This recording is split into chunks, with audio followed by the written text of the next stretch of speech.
විශ්ව දිනපොත YouTube නාලිකාව නැරඹීමට පැමිණි ඔබ හැම දිනාටම සුබ දවසක්. මතක ඇති මම ගිය වතාවේ ගෙනාව දෙසැම්බර් මාසයේ 28 සිට ජනවාරි මාසයේ අවසානයේ දක්වා දැඩි සීත කාලගුණයක් හෝ වැසි සහිත කාලගුණයක් පැතිරෙන්න පුළුවන් කියන පුරවකථනය. දැන් ඔබ ඒක අත්දකිනවා.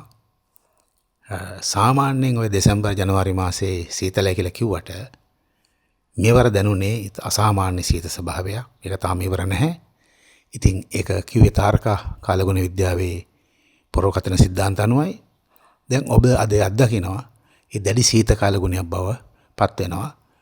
ඇතම් කෙනෙකුට එකෙන් පීඩාවල් දැනුණා. සමහර කෙනෙකුට ඒක අලුත් අත්දැකීමක් බවට පත් වුණා.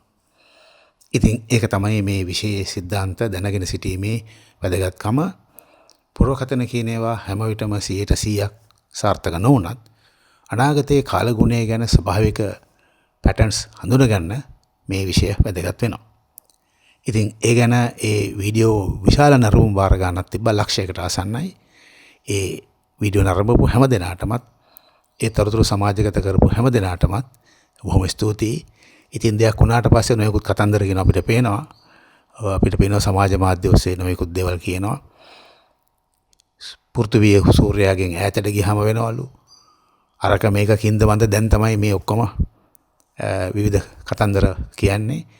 ඉතින් හැම දෙසැම්බර් මාසෙකම ජනවාරි මාසෙකම සූර්යය පෘථිවිය පිටන්නේ ওই විදිහට තමයි. නමුත් මේවර වුණේ එවැනි අසිරිමත් අසාමාන්‍ය සීත කාලගුණ තත්ත්වයක් ඇතිවීම සඳහා උචිත වූ ග්‍රහ පිහිටීමක් තිබුණා. අර තාරකා කාලගුණ විද්‍යාව කියන කෘතියෙන් අපි විස්තර කළා කියලා දුන්නේ ඒ සිද්ධාන්ත, ඒ ගණනය කරන හැටි. නැත්නම් ගිය අවුරුද්දෙත් තිබුණානේ. ඊට අපිට අවුරුද්දෙත් තිබුණානේ. අර සාමාන්‍යයෙන් කට්ටිය අර කට කොකිනවට කියනවනේ අර නොදන්න කමට කොහොමද දෙසැම්බර් සීතල කියලා.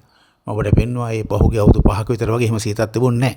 නමුත් මෙවර ඒක අපිට දැනෙන්න මේ සීත කාලගුණය ක්‍රියාත්මක වුණා. කොහොම නමුත් දැන් මම අද කියන්නේ අලුත් පුරවකථනයක්. මේ දැනට දැනෙන ඒ සීත ස්වභාවය පෙබරවාරි මාසයේ 6 වෙනිදාන් පසුව හමාර වීමට නියමිතයි. ඊළඟට එන්නේ දැඩි උණුසුම් කාලගුණයක්.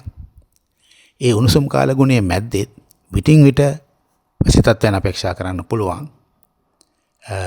ඊට වඩා මම තරමක් අවදානම් සහගත දෙයක් කියන්නේ උත්සාහ කරන්නේ තමයි පෙබරවාරි මාසයේ 20 සිට 28 දක්වා කාලය මුළු ලෝකයටමත් විශේෂයෙන්ම ආසියාවටත් ලංකාව තියෙන ආසියාව ඇතුලේ අපේ රටටත් මේ ගින්න සහ ගිනි හුලං වලින් ගිනි ගැනීම් පිපිරීම් වලින් ඇති වෙන්න පුළුවන් හානිය උපරිම මට්ටමක පේනවා. ඇතැම් විට ඒවා සමාජ දේශපාලන ප්‍රචණ්ඩ ක්‍රියා හැටියට හෝ සාහසික අපරාධ හැටියට හෝ මතුවෙන්න පුළුවන්.